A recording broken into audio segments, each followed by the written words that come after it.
3 days after marrying Daniel Mercer, I believe the hardest part of starting over at 58 was learning where he kept the coffee mugs, until a rainy Thursday afternoon brought a stranger to my doorstep with a certified envelope, a nervous expression, and the kind of question that makes your stomach tighten before you even know why. Mrs. Harper, are you aware that your husband has listed your lake property as security for a business restructuring? I stared at him through the half open door, certain he had the wrong house, because the lakeside cottage outside Traverse City, Michigan, had belonged to me since my first husband died, was paid for entirely from my own savings and inheritance, and had never once been discussed as collateral for anyone's business. While Daniel was supposed to be spending that afternoon at a conference in Grand Rapids, and had assured me our marriage would be built around two independent lives, choosing to become one rather than either person surrendering what they had built before meeting the other. The stranger introduced himself as Nathan Cole, a financial compliance attorney, and explained that he had been asked to deliver notice because a company connected to Daniel and his daughter Brooke had submitted documents suggesting that my property might eventually become part of a larger refinancing package. But when I opened the envelope, I discovered something even more unsettling: a corporate agreement dated nearly 3 weeks before our wedding, naming Daniel as controlling director and describing family owned assets as a potential source of emergency capital, with my name appearing nowhere as an owner yet somehow appearing on a schedule listing the estimated value of my cottage. I called Daniel immediately, and when he finally answered, his first words were not, "What happened?" but "You weren't supposed to see that yet." And in that instant, the romantic glow of our new marriage cracked so sharply that I could almost hear it, because a husband who had accidentally revealed a secret was one thing, but a husband who had a timeline for revealing it was something else entirely. That evening, Daniel arrived carrying takeout from my favorite Italian restaurant and tried to make the conversation sound harmless, telling me that his family owned construction company had suffered a disastrous loss when a major hotel renovation was cancelled after months of work, leaving him with unpaid contractors, angry investors, and nearly $1, 9 million in short term obligations that needed to be addressed quickly. And when I asked why my property had appeared in his paperwork, he rubbed his forehead and admitted that he believed we would eventually combine some of our resources, because that is what married people do.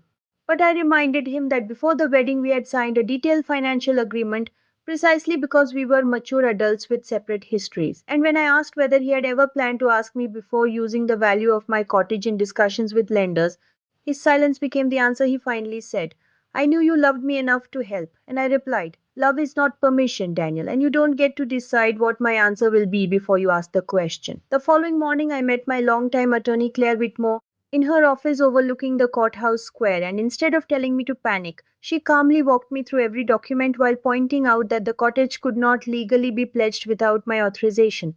Yet the language being circulated to potential lenders could create the impression that Daniel had access to wealth he did not control, which explained why his business partners had suddenly become so interested in my financial position. Claire also uncovered something Daniel had failed to mention. His daughter Brooke had emailed several investors weeks before my wedding, describing me as the financial cushion Daniel will have once the marriage is settled.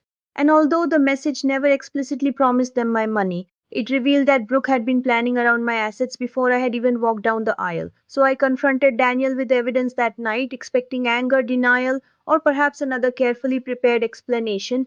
But instead, he admitted that he had discussed my wealth with Brooke and told her that I would probably come around once we were married. And that sentence hurt more than the paperwork because it transformed my new marriage from a partnership into a plan in which my consent was merely a timing issue.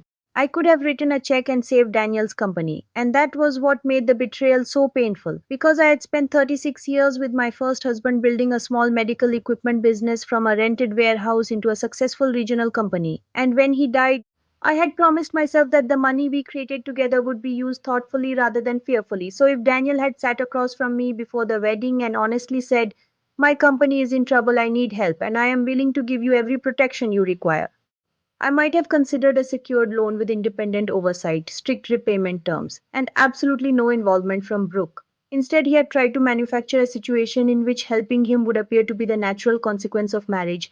And when I told him that I was not going to become his company's emergency fund, he accused me of choosing property over our relationship. To which I answered, "No, Daniel, I am choosing honesty over manipulation." 2 days later, Daniel made one final mistake that ended whatever chance remained between us when he secretly met with another lender and again described my assets as available family support. Despite having promised me during counseling that he would never represent my money as part of his business resources without my written consent, and when Claire showed me the new proposal, I did not cry or shout. Instead, I asked her to arrange a formal meeting with the lenders, where I calmly stated that none of my property, investments, or inherited assets had ever been pledged, promised, or authorized as collateral for Daniel's company. After which, the financing group suspended negotiations and ordered a complete review of his disclosures, while Brooke sat across the room staring at me as though she could not understand how the woman she had already counted as a financial solution could simply say no. Daniel looked devastated, but by then I understood that his sadness did not erase what he had done, and within weeks I initiated divorce proceedings, protected every separate asset under our agreement, and watched him restructure his company without my money, while I returned to the lake cottage alone and discovered that the silence there no longer felt lonely. It felt peaceful. Months later, Daniel sent me a letter admitting that he had slowly changed the way he thought about me, beginning with my wife can help, then becoming my wife should help, and finally turning into my wife will help. And although I never answered him, I kept one sentence because it captured everything I had learned. He had mistaken my willingness to love generously for an obligation to rescue him. I eventually redirected part of the money I had protected into a scholarship program for women over 50 returning to school after raising families because I realized there was a profound difference between giving from the heart and being pressured to surrender what someone else had already decided belonged to them.